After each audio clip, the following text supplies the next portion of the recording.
Dan tahun ini kami mengeluarkan suatu inovasi yang diberi nama Nyape Wacil.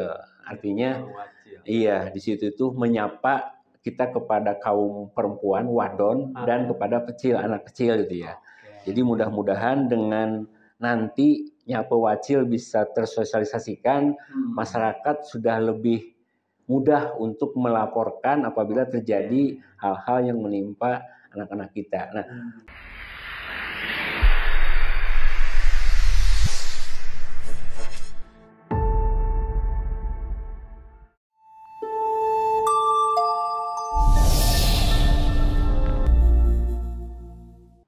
Assalamualaikum warahmatullahi wabarakatuh. Selamat datang kembali di Bagus Podcast. Hari ini edisi spesial momentum Hari Pendidikan Nasional. Tapi kita tidak bahas soal pendidikannya. Kita bahas soal nasib masa depan anak-anak, terutama di ibu kota Provinsi Banten, Kota Serang.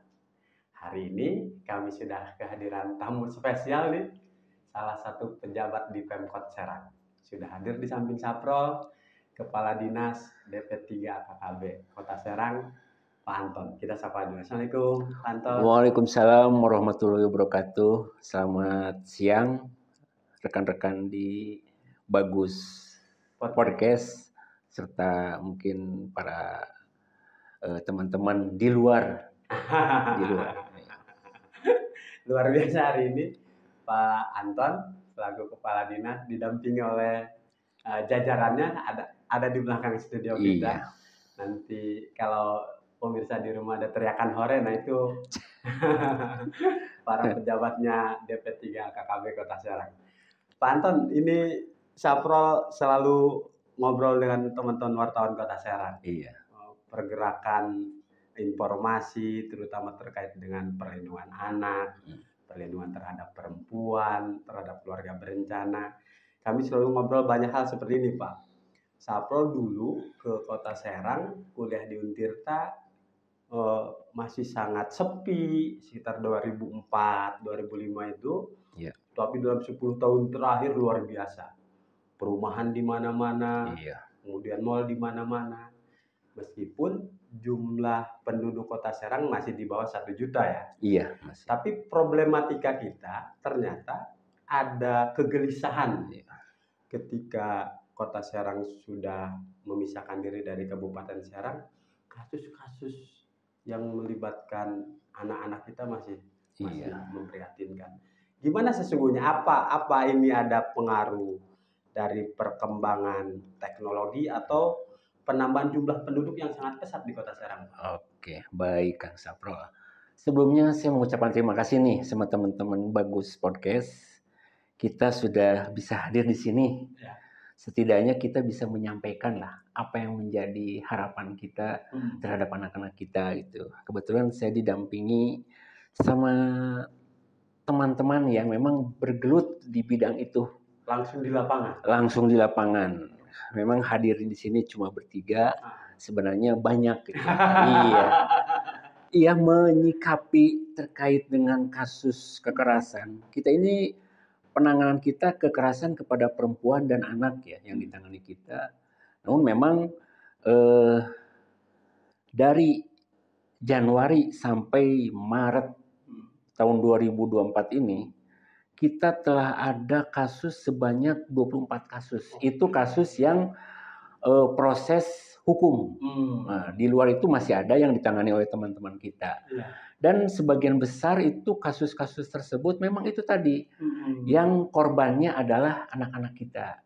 Ya, baik kekerasan itu macam-macam, seksual, kekerasan verbal, gitu ya, bully dan sebagainya. Itu memang kurang lebih kita udah ada 16 kasus kalau yang proses hukum.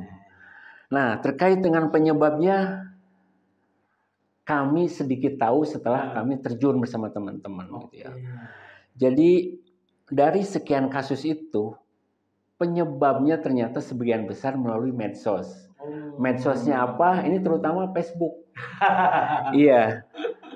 Dan anehnya, bukan anehnya mungkin ya, si pelaku ini yang disasar itu bukan tingkatan usia-usia matang perempuan itu, tapi justru usia-usia yang baru beranjak ABG lah. Yang anak-anak yang masih mencari jati diri. Usia pelajar, Pak. Iya, itu yang disasar oleh mereka. Kenapa? Ya mungkin namanya anak baru berkembang, baru ABG, apalagi teknologi maju, butuh sesuatu hal yang memang bisa mendukung atas jati diri dia. Biasanya mungkin dengan kondisi saat ini anak butuh gadget atau butuh namanya informasi main atau apa, itu sering dikeluh kesahkan, sering dibikin status dalam Facebook, misalkan aku ingin seperti yang lain, bisa main kemana, aku ingin punya gadget, bisa TikTok atau apa. Nah ini mungkin jadi peluang ini sama pelaku-pelaku kekerasan ini. Itu tuh. Artinya kalau titik tekannya di sana, maka dorongan atau harapan sebagai masyarakat, Dinas DP3 KKB Kota Serang ini harus lebih gencar sosialisasi soal pola asuh ya? Betul, itulah yang sedang kami laksanakan. Jadi kami ini kadang berpikiran sama teman-teman yang kebetulan hadir di sini, kita jangan berpikiran ada anggaran atau enggak. Tapi kita berpikiran ini anak-anak kita ini sudah begitu masuk ke hal yang luar biasa nih, kekerasan ini. Sehingga begitu kami menyampaikan ke kepala OPD maupun ke masyarakat, ada tuh respon. Sekolah-sekolah mengundang kami untuk memberikan materi.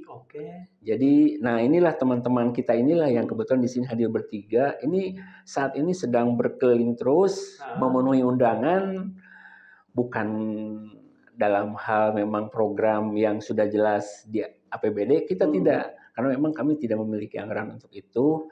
Jadi ini dengan niatan kita aja selaku yang menangani PPA gitu ya, untuk menghadiri. Makanya tadi teman-teman kita ada suaranya yang kehabisan, mungkin materinya terlalu banyak atau apa. Totalitas itu, ya. Totalitas kita. Nah, Pak Kadis ini menarik karena ini juga momentum Hardiknas juga kita kaitkan ke soal pendidikan. Yang paling memprihatinkan kan bagi kami para jurnalis ketika kasus kekerasan terhadap anak justru terjadi di lingkungan pendidikan. Iya. Yang seharusnya mereka mendapatkan ilmu, kemudian mendapatkan teman bermain, malah menjadi korban. Nah, lalu apa rekomendasi DP3 KKB selain sosialisasi misalnya? Apakah kemudian perlukah kita bentuk satgas perlindungan hingga tingkat sekolah-sekolah? Baik, sebenarnya saya lupa ini ketentuannya Permendiknas nomor di tahun 2023 mengeluarkan suatu ketentuan di mana sekolah-sekolah harus membentuk satgas. Memang karena masih baru, kita juga belum berkolaborasi maksimal karena memang kita juga menangani hal itu. Jadi saat ini sebenarnya masih tahap masih rintisan lah. Karena di satu sisi kami juga membentuk semacam satgas yaitu PATBM di tiap kelurahan, di mana untuk lebih ada informasi lebih awal, early warning system lah istilahnya. Jadi kalau ada kasus-kasus yang terbaca oleh masyarakat bisa lebih cepat ditangani, karena kan belum tentu mereka ada kasus detik itu juga lapor. Tapi di situ ada masyarakat yang sudah terbentuk dalam PATBM, jadi perlindungan anak terpadu berbasis masyarakat, udah terbentuk ini di seluruh kelurahan, tapi sayangnya belum didukung sama anggaran untuk mereka. Jadi lebih kepada itu tadi, totalitas bagi masyarakat yang punya concern terhadap perlindungan anak, ya silahkan itu. Nah, terkait dengan Satgas Sekolah, ini memang harus sudah terbentuk dengan adanya Permendiknas tersebut, dan terlepas ada Satgas atau tidak, teman-teman kami sampai saat ini juga berpikiran terus berinovasi, dan tahun ini kami mengeluarkan suatu inovasi yang diberi nama Nyape Wacil. Artinya, iya, di situ itu menyapa kita kepada kaum perempuan, wadon, dan kepada anak kecil gitu ya. Jadi mudah-mudahan dengan nanti Pewacil bisa tersosialisasikan, masyarakat sudah lebih mudah untuk melaporkan apabila terjadi hal-hal yang menimpa anak-anak kita. Nah, terkait tadi dengan di sekolah, memang kami telah menerima banyak laporan, itu di luar kasus ya, di luar kasus yang ditangani hukum, pembulian, terus semacamnya, dan teman-teman yang hadir di Bagus Podcast ini sudah berapa puluh memberikan konseling terhadap kasus-kasus tersebut. Namanya anak-anak ya, apalagi anak SD, biasanya yang lebih rame itu orang tuanya. Iya, pada anak-anaknya mah besoknya itu sudah cantelan lagi. Tapi ya, kecuali anak-anak SMP yang udah mulai beranjak dewasa gitu ya, sampai SMA, itu biasanya butuh konselingnya itu intens lah. Kalau anak-anak SD itu saya rasa memang kekerasan ada, bullying ada, tapi memang secara anak-anak mereka itu dengan sendirinya 2-3 hari juga udah akrab kembali. Pemulihannya lebih enak lah ya. Karena usia segitu belum ada main hati itu ya. Belum ada sakit hati. Belum baper ya. Belum baper gitu ya. Pak Kadis, kami sudah mengundang Ketua LPAI Banten, Lembaga Perlindungan Anak Indonesia. Kemarin juga kami mengundang Ketua Komnas Anak Banten. Ada beberapa problem yang ditemukan. Data-data yang diperoleh mereka, baik LPAI, Komnas Anak, kemudian juga yang di DP3 KKB, yang di pemerintah daerah, katanya bisa jauh lebih banyak kasusnya yang terjadi dibanding dengan data. Karena ada persoalan, misalnya yang kekerasan terhadap anak kaitan dengan seksual, kekerasan seksual terhadap anak. Ada orang tua yang enggan melaporkan karena ini aib. Sementara si anak yang menjadi korban dia traumatik. Ini problematika yang harus duduk bersama pemerintah, NGO, bahwa korban-korban pelaku tindak kekerasan terhadap anak sebaiknya melaporkan ke DP3 KKB atau melalui Satgas tadi. Tapi faktanya masih ada masyarakat kita nih di Kota Serang yang wah ini aib nih. Gimana tuh Pak Kadis untuk meyakinkan masyarakat Kota Serang kalau ada kejadian terutama kekerasan seksual terhadap anak segera lapor, karena yang diutamakan adalah psikologi si korban. Gimana tuh Pak Kadis? Itulah yang dikhawatirkan oleh kita gitu ya. Data kami per Maret itu hanya 16. Ini ibarat fenomena gunung es sebenarnya. Yang muncul ke permukaan itu yang lapor. Apakah ada kasus-kasus yang tidak lapor sebagaimana disampaikan? Saya rasa itu ada. Pertimbangannya apa tidak lapor itu tadi masih menganggap kalau keluarganya jadi korban, serba salah mereka melaporkan kasusnya akan tersebar. Tidak melaporkan bagaimana gitu. Nah, terhadap hal-hal begini memang itu tadi kami tidak semata-mata membentuk PATBM itu hanya untuk sekedar terbentuk mengikuti aturan, tapi memang PATBM ini fungsinya sangat-sangat penting sekali.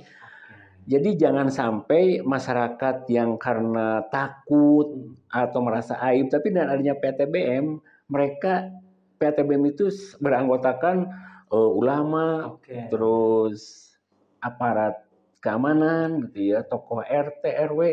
Di sana itu mungkin bisa membujuk, bisa memberikan kesadaran, karena memang korban ini mungkin aja butuh pendampingan. Kebetulan kami juga tenaga pendamping, baik psikolog, advokat, kita udah siap. Malah rumah aman juga kita udah sediakan. Jadi sebenarnya mungkin tinggal kepada kemauan dari korban atau keluarga korban untuk melaporkan.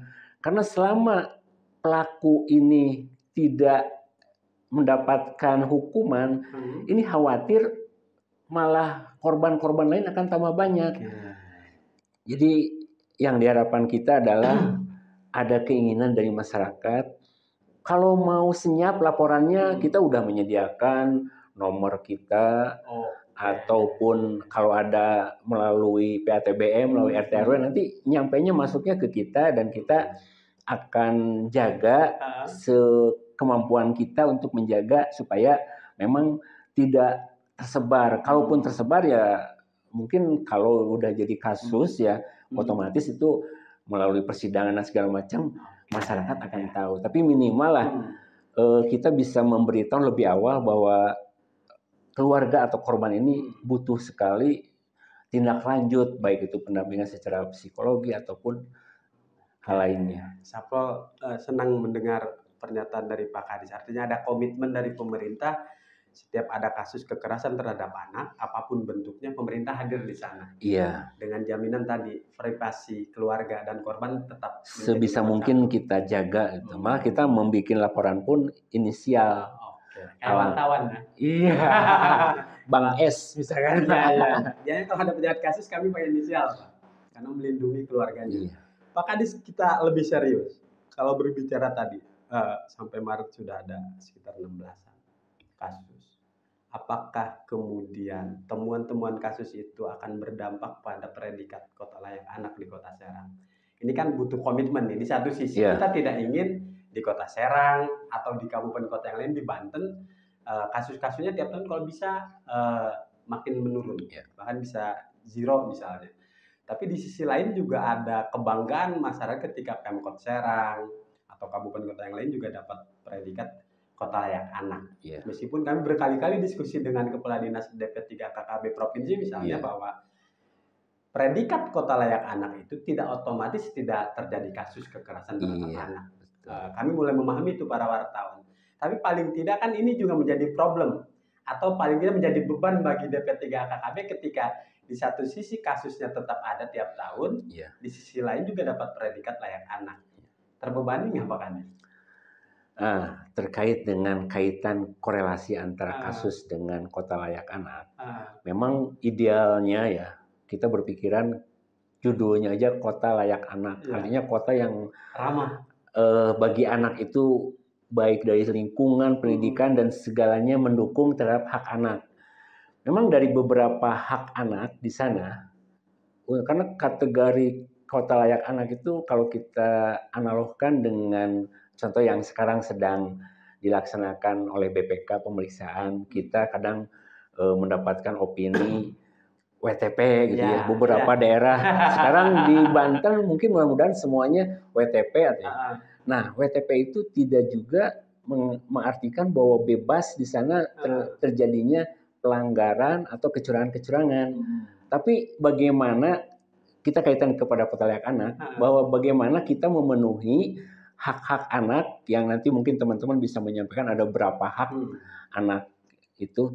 Nah, sebisa mungkin memang lembaga-lembaga yang untuk menangani atau melindungi anak ini sudah ada gitu ya. Prosesnya bagaimana, dan alhamdulillah walaupun kalau dibilang relatif, Kota Serang ini relatif paling kecil di Provinsi Banten, di Kabupaten Kota Provinsi Banten terkait kasus kekerasannya. Namun kita bukan berharap karena kita merasa kecil, maling sedikit, kita lengah gitu, enggak. Yang kita ini kan kita terus, kita pacu. Jadi KLA itu minimal menjadikan bagi pemerintah daerah untuk mengejar memenuhi hak-hak anak. Jadi artinya kita balik, bukan kita menginikan untuk mencapai KLA, tapi KLA mendorong kita untuk memenuhi hak-hak anak. Justru memicu. Iya, kalau kita hanya mengejar KLA selesai. Tapi kalau kita jadikan KLA untuk mendorong, misalkan kita belum ada fasilitas anak, kita dorong nih ke teman-teman atau kepada pimpinan bahwa ada hak anak yang belum terpenuhi. Padahal kita berbicaranya KLA ini harus ada, misalkan taman bermain anak. Kita belum ada nih, atau kita udah ada tapi fasilitasnya belum layak. Nah, kita jadikan KLA ini sebagai dasar nih. Kita balik, bukan kita mencapai KLA, tapi KLA dijadikan dibaliklah kita untuk memenuhi hak anak itu. Makin terpesona Sapro dengan komitmen. Mudah-mudahan kita semua, karena terkait dengan pencegahan kekerasan perempuan dan anak itu sebagaimana ketentuan kan tanggung jawab pemerintah, pemerintah provinsi, pemerintah kabupaten kota, masyarakat, keluarga paling kecil itu semua ikut bertanggung jawab terhadap kekerasan perempuan dan anak ini. Siap. Di 3 pertanyaan terakhir, Sapro 2 tahun terakhir ini jadi seorang bapak, udah punya anak umur 2 tahun. ketika tiap hari baca pemberitaan soal kekerasan terhadap anak mulai was-was kami Pak Iya. sekarang. Dulu waktu bujangan selalu aja bikin berita lillahi ta'ala. Sekarang malah kami takut karena pelaku tindak kekerasannya bisa orang terdekat kan, bukan yang tidak dikenal. Faktanya emang orang-orang terdekat. Ini yang menarik kalau bicara kasus kekerasan anak di Kota Serang. Berapapun angka kasusnya, mau di bawah 20, di bawah 10, itu menjadi berbeda. Misalnya di Kabupaten Lebak ada 50 kasus, Pandeglang 60 kasus, di Kota Serang ada 24 kasus. Bagi kami para jurnalis tetap akan lebih seksi Kota Serang pemberitaannya, karena bagaimanapun ibu kota provinsi ini menjadi barometer dari yang lain. Ketika laju angka kekerasan terhadap anak di Kota Serang terus naik, tidak menjadi menarik kami memberitakan di daerah lain. Nah, sorotan-sorotan tajam ke Kota Serang, baik soal kekerasan anak maupun pelanggaran hukum lainnya, itu juga memicu Pak Kadis untuk ayo kita membuktikan nih, Kota Serang harus menjadi pilot project bahwa kita emang dari awal banyak program komitmen untuk menuntaskan program-program ini. Tapi tantangannya itu tadi, beberapa program harus dilaksanakan dengan non budgeter. Nah, bagaimana ini biar bisa ditular ke daerah lain, Pak? Ya, kita tahun ini ya, tahun kemarin kita punya aplikasi juga Calling Pepa. Jadi Calling Pepa itu konseling bagi perempuan dan anak yang membutuhkan, yang mau terjadi menimpa dirinya. Tahun ini kita juga meluncurkan. Emang dua-duanya juga aplikasi tersebut belum berbasis anggaran. Artinya bahwa kita masih, pokoknya badan kita aja selaku di DP3AKB mengurusi itu, ya kita coba inovasi-inovasi walaupun tanpa berbasis anggaran. Karena memang ya kalau dikaitkan APBD Kota Serang ya, ibu kota provinsi tapi APBD-nya paling kecil gitu ya. Ya mudah-mudahan tahun 2025 ke depan kita meningkat dengan adanya aturan baru terkait bagi hasil gitu ya. Nah, apakah kita menyerah di sisi itu? Ya kita tidak lah. Kita walaupun ibu kota provinsi, anggaran belum mendukung, itu tadi kita tetap berpikiran, mencurahkan tenaga pikiran yang itu tadi. Tahun ini kita cobalah membuat suatu aplikasi, suatu pelayanan yang lebih memudahkan sehingga muncullah teman-teman membuat semudah mungkin melalui aplikasi gadget atau apapun itu ya, yang diberi nama Nyape Wacil itu. Jadi mudah-mudahan lah walaupun dukungan anggaran belum ada, ya minimal kita memberikan sosialisasi ini. Dengan hadir di sini pun kita udah mengucapkan terima kasih yang luar biasa ini. Kita bisa menyampaikan ke masyarakat melalui Bagus Podcast terkait dengan kekerasan terhadap perempuan dan anak ini. Udah, saya mengucapkan terima kasih ini bisa hadir di sini ini. Oke, siap. 2 pertanyaan terakhir. Kalau kemudian tadi Pak Kadis sudah komitmen, kami mulai marah kalau di Pemprov Banten misalnya ada kejadian kemudian pejabatnya bilang, aduh itu kami nggak ada anggarannya makanya nggak bergerak. Lewat podcast dengan Pak Kadis ini kami sudah terinspirasi nih sekarang. Artinya nggak boleh pemerintah nggak hadir, baik ada program anggaran maupun tidak ada. Tapi kemudian kalau bicara soal kekerasan terhadap anak, lagi-lagi ini ada yang menarik soal pelakunya antar mereka sendiri. Misalnya tawuran Pak Kadis. Data kami di Kota Serang hampir tiap tahun terjadi tuh tawuran antar pelajar. Bahkan puncaknya terjadi di KP3B di depan kantor gubernur. Meskipun catatan kami antar sekolahnya lintas kabupaten kota, enggak antar sekolah di Kota Serang dengan sekolah di Kota Serang, tapi lintas kabupaten kota. Nah, khusus soal tawuran, Pak Kadis bagaimana melihat fenomenanya? Apakah ini juga dampak perkembangan teknologi tadi di media sosial? Karena antar pelajar ini mereka janjian dulu tuh Pak Kadis. Mereka janjian menyepakati titik medan di mana baru terjadi itu. Kadang-kadang aparatur pemerintah kita terlambat melawan pencegahannya setelah kejadian ramai. Alhamdulillahnya tidak memakan korban jiwa, tapi ketika beberapa anak-anak usia remaja ini usia sekolah diamankan oleh aparat kepolisian, kami menyaksikan langsung tuh para orang tuanya nangis, para orang tuanya memohon anaknya tidak sampai terjerat hukum. Nah khusus soal tawuran, kan harusnya ada plus minusnya nih Kota Serang. Memang anggarannya kecil, tapi jangkauan wilayahnya juga mestinya lebih mudah terpantau. Gimana tuh Pak Kadi soal tawuran? Iya, dari beberapa kasus tawuran antar pelajar ya. Jadi sebenarnya ini kami juga sering mendiskusikan terkait dengan kasus tawuran ini. Sebenarnya siapa sih yang lebih berwenang untuk menanganinya? Karena dalam beberapa contoh bahwa yang kami lakukan ini kan pencegahan kekerasan pada perempuan dan anak. Artinya yang menimpa. Tapi kalau yang melakukan anak dan anak ini gimana? Nah, kami yang telah menangani satu kasus di tahun kemarin, di mana satu anak akibat dari tawuran mungkin ya, dari sana terus satu anak dikeroyok sama 3 orang. Pelakunya dari luar kabupaten, memang lokusnya ada di Kota Serang. Ya, terkait dengan penanganan anaknya, baik korban maupun pelaku, kita tidak bisa mengenyampingkan, walaupun sebenarnya kewenangan untuk kekerasan atau untuk kenakalan anak atau tawuran ini lebih ada di mana gitu. Tapi kita tetap menangani terhadap anaknya. Jadi si korban kalau perlu kita dampingi untuk psikologinya, terus si pelaku juga jangan sampai hak untuk mendapatkan pendidikannya terabaikan. Jadi memang dalam menangani anak-anak, baik korban maupun pelaku, dua-duanya mempunyai hak yang sama lah, harus jangan sampai pelaku juga menjadi korban selanjutnya, karena kita tidak juga kepada pelaku ini karena usianya masih usia anak, tidak bisa dilakukan hukuman secara hukuman umum gitu ya.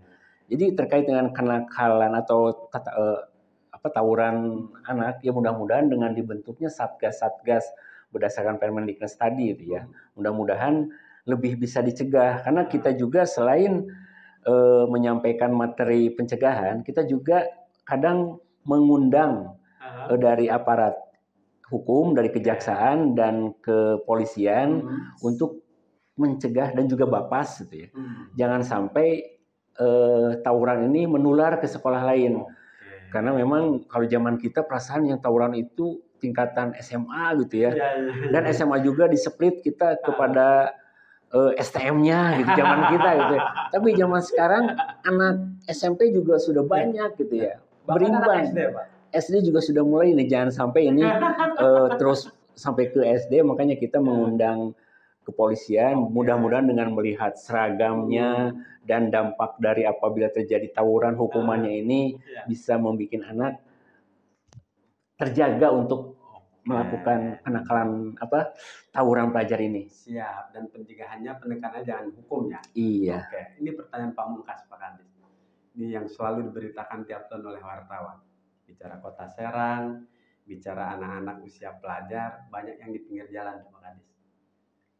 Di lampu merah, di usia-usia SD, SMP. Ini kalau penanganannya mungkin ada di dinas sosial. Iya. Tapi kalau bicara soal anak tadi, karena kita bicara hak anak, ini kami harus minta komentarnya Pak Kepala Dinas DP3 KKB. Ini entah mereka datang dari mana, yang jelas ada di Kota Serang. Iya. Kalau manusia silver emang kebanyakan agak dewasa, tapi kesini fenomenanya udah mulai banyak yang anak-anak. Belum lagi hampir di semua lampu merah kucing-kucingan kan dengan Satpol PP. Hari ini ditertibkan, bulan depan ada lagi. Kami sebagai yang masih muda saja ngeri, jangan sampai keluarga kami yang seperti itu misalnya. Nah, gimana nih Pak Kadis? Apakah sudah kolaborasi dengan dinas sosial dan instansi terkait agar tidak ada lagi anak-anak usia sekolah di Kota Serang yang dia harus takdirnya mengais rezeki di usia yang masih belia? Gimana Pak Kadis? Ya, pertama kita dengan Dindik sudah mulai gitu ya menjajaki, mendiskusikan hal tersebut. Kalau dengan Dinsos memang sudah bidang Dinsos, sehingga kita pun apabila ada anak-anak yang butuh penanganan lebih lanjut, mereka sudah paham, Dinsos juga. Nah, yang kita harapkan bahwa untuk mencegah makin banyak, karena saya lihat betul tadi anak-anak kecil pun sudah mulai membuka apa ya, ladang di pinggir jalan atau di lampu merah gitu ya.